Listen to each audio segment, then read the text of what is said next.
WandaVision was a unique story about two members of the Avengers.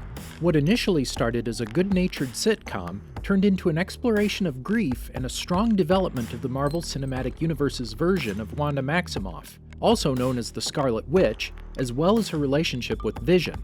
Of course, as with anything that exists in the MCU, this series doesn't exist in a bubble, and there are implications for the MCU at large. But what exactly does WandaVision mean for the Marvel Cinematic Universe? What new details were revealed, and what do fans have to look forward to in the future? Let's break down what we know and find out. Welcome to the Amagi 2. In today's video, we're going over what WandaVision means for the future of the MCU. Before we begin, we publish new videos every week, so be sure to subscribe to our channel and ring the bell to get notified about our latest videos. Fair warning, we'll be discussing spoilers for the entirety of the series, so if you wish to avoid them, we recommend watching the show first and then coming back to this video. More offshoots. One of the biggest things WandaVision has done for the MCU is open the door for the inclusion of more characters and more series to be introduced. This one is no surprise to anyone even remotely familiar with the work of Marvel Studios. Because the subject matter is so expansive, literally spanning multiple universes and timelines, almost every Marvel offering has references to other characters and stories that exist within the Marvel Universe. Unsurprisingly, there's no shortage of these in WandaVision. Agent Jimmy Woo from Ant-Man and Dr. Darcy from Thor are nice tie-ins to the respective films that they starred in, but the die-hard Marvel enthusiasts know that the references don't stop there.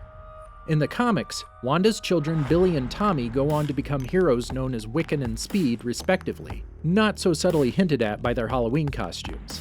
The implications of Monica Rambeau, a character tied to Captain Marvel who later goes on to take on a superhero role, are pretty obvious, especially so thanks to the mid-credits scene during the season finale.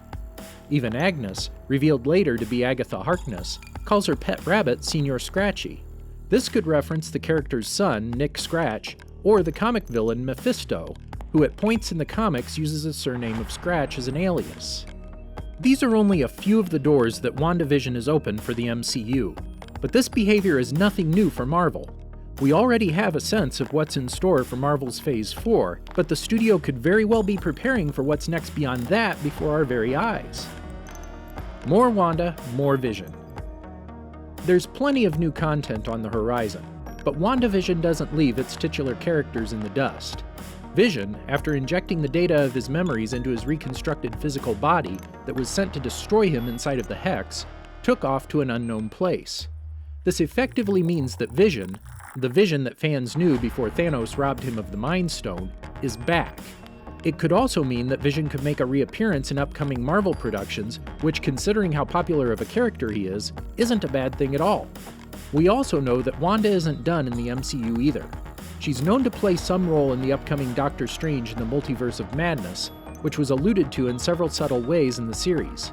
Agatha Harkness mentioning the Sorcerer Supreme, Wanda astral projecting in the post-credits scene of the series finale, and a song that sounds an awful lot like the Doctor Strange theme in the aforementioned scene all work to reinforce what we already know.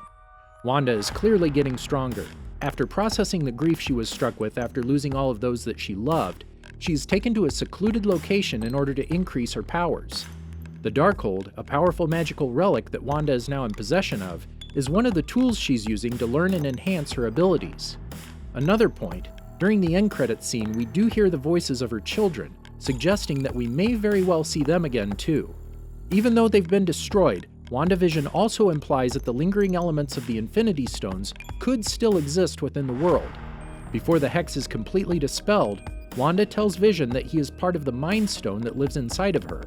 This makes sense because Wanda got her powers from the Mind Stone, and we can't help but wonder if any leftover essences of any of the other stones could somehow shape the MCU moving forward.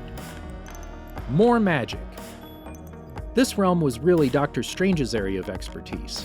Now though, with WandaVision finally giving Wanda Maximoff some of the sense of her powers and her role as the Scarlet Witch, we're hoping to see even more of the Force explored.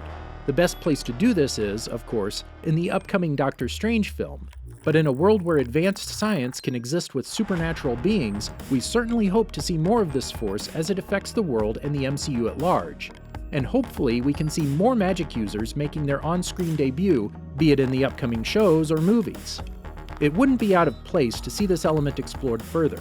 Iron Man started the MCU off strong with some seriously advanced science, while Thor allowed fans to explore the powers of gods and otherworldly beings. With elements like these being already accepted as present, magic will no doubt carve its own place out too. The Impermanence of Death. To be fair, this is a factor of the MCU that has been shown to fans multiple times over. Death isn't always the end. One of the biggest examples is, of course, the effects of Thanos' snap being reversed in Avengers Endgame. WandaVision pulls a very similar trick with the whole Vision scenario. Despite Vision dying in Avengers Infinity War, he was able to return his memories to his reanimated body and effectively circumvent death. Pretty handy, right? In all fairness, Vision isn't exactly human.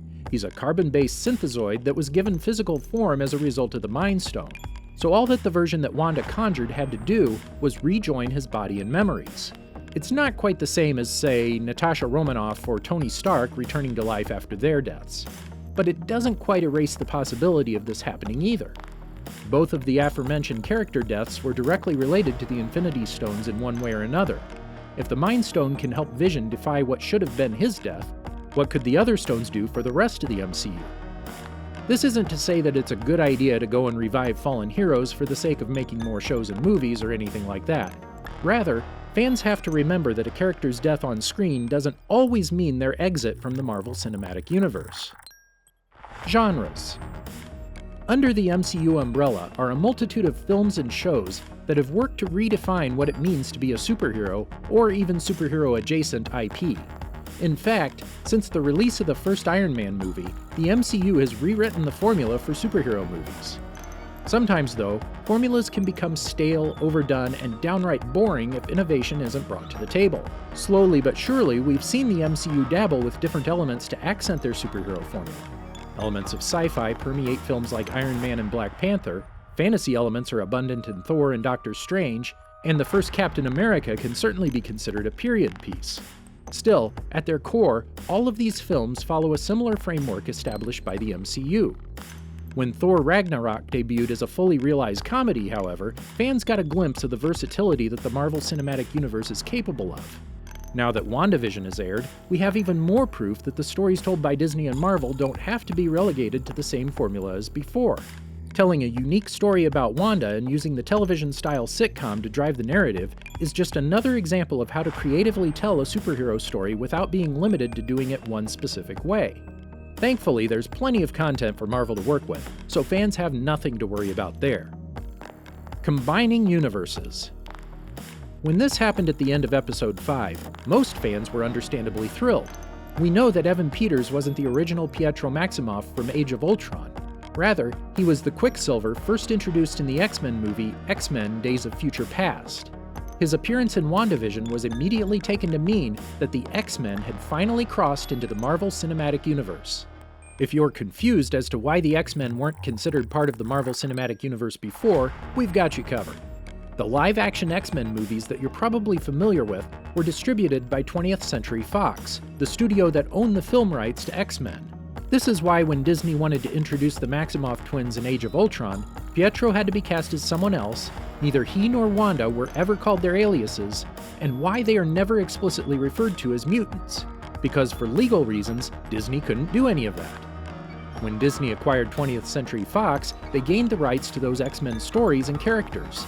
This meant that on top of making a clever statement about recasting in television sitcoms, they could hint at the possibility of the X-Men finally beginning to make appearances in Disney productions.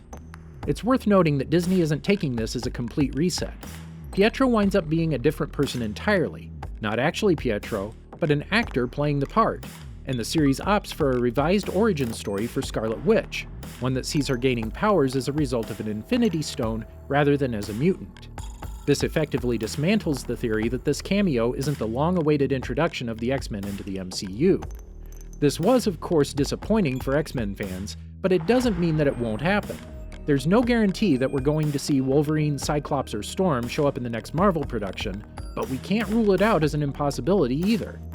It's definitely not new for Marvel characters to appear in productions across the franchise. but having the legal rights to make even more crossovers happen is certainly great news. With the chance to explore even more timelines, great things are certainly in store for the MCU. Keeping fans guessing. Theorists are an important part of any fandom, and the MCU fandom is no exception. WandaVision saw fans come together across the web and beyond to speculate, brainstorm, and try and determine where the series was going next. From the X-Men finally crossing over into the MCU to expecting villains from the comics to finally make their on-screen appearances, the fandom consumed every detail and left no stone unturned. There is a power not specific to any one hero, but one that the cinematic universe itself holds: the ability to foster community and bring fans of the content, both new and old, together. Because of this, Marvel Studios is effectively investing in its own future. By capturing the imaginations of fans as they inspire a curiosity for more, it's that curiosity that serves to propel the MCU forward, because with every answer, there seem to be 3 or more questions. Even at the end of WandaVision, there's still plenty that viewers are left wondering. What's next for Wanda and Vision? Will Wanda's children come to fully realize their superhero selves? Will Dr. Darcy and Agent Wu be back for more? To have these questions answered, fans will have to keep watching and be ready for whatever comes next. Did you enjoy our video? Be sure to check out these other great videos from the Amagi too, and make sure to subscribe and ring the bell to be notified of our latest videos.